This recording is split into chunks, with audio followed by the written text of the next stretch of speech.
Great job. It's alright. You're right here. Turn it off. Turn it off. My fault, bro. Bro, you're good. You're good. Hey. Shit happens. And no, dude.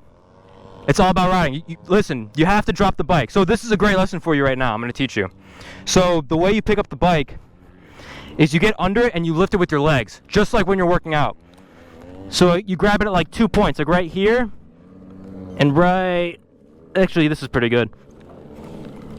Walk it back, walk it back, walk it back, walk it back. Super slow. Get up to this point right here. Even it out. Grab it. Kickstand down. Yeah, I used the rear brake. So, I gotta say, you looked amazing. That last turn you did was the best turn you ever did. Alright? Shit happens. Don't worry, it's total habit. You pull in the clutch, and all of a sudden the bike is stopping. It's a big bike. It's bound to go down. Shit happens.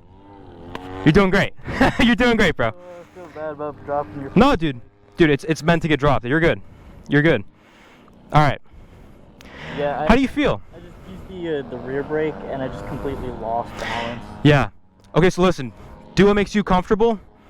You don't have to do anything that anyone else says. Just the only way to learn is by doing shit like that. Yeah. It happens. And better here than in your fucking test where they boot you out if you drop the bike. And listen, this bike is way bigger, so it's, this is going to be more difficult. No question. But man, you look good. Gotta be honest, Rick, you look great. No, I'm serious. Like you're really coming together. How do you feel? All right. Just forgetting that last part.